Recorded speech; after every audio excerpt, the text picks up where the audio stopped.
2019 жылдан тартып Кыргызстанда түкүргөн адам 5,5 миң сом айып пулга жыгылат. Бирок жарандар кайсы жерге түкүрүү керек, кайсыл жерге түкүрсө болбойт деген суроо коюшууда. Мыйзамдын негизи кабыл алынганы бир жагынан туура, бир жагынан туура эмес болуп калды да.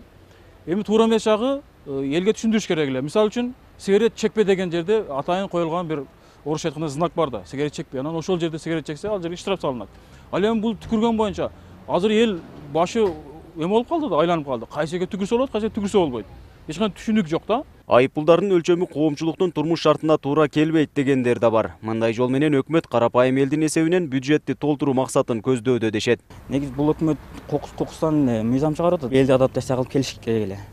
Бирок андай кылбай эле жаңы жылдан кийин эле бул штрафты салып койду. Бул элге өтө башкача көрүнүш болду да.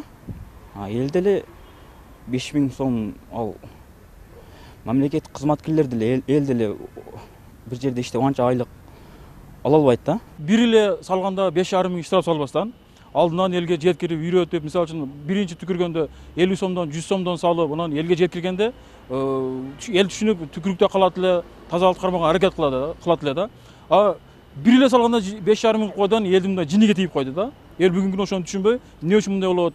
Өзү минималный зарплат 1,5 миң сом болсо, анан бир түкүрүп койсо 5,5 миң төксөк бул кандай деген нерсе деп элдин түшүнбөсү ошондон болду да. Ошол эле учурда мындан ары түкүргөн адамды тартип сакчылары кылмышкерди кармагандай алып кетпесе деген кооптонуулар да бар. Андыктан коомчулукка түшүндүрүү аракеттерин көрүү зарыл экендиги айтылууда. Элдерге айтыш керек, түшүндүрүш керек. Анан түкүрүүдө эле штрафты эле келип туруп алып барып ояка тыга бербей, туура айтса бири-бириден элдер угат, анан кийин түшүнөт.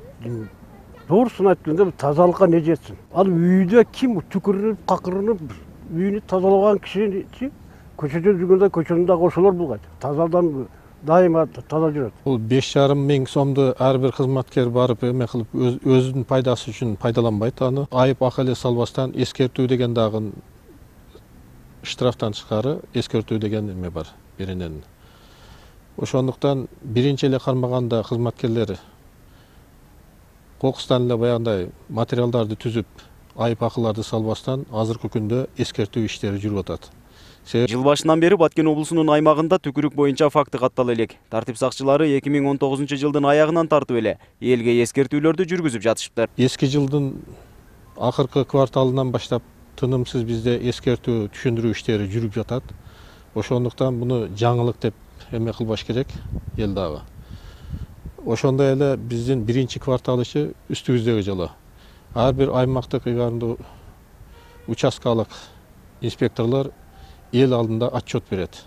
Ошол эл алдында отчет бергенде элге дагы бир жолу түшүндүрүү иштерини жүргүзө кетишет.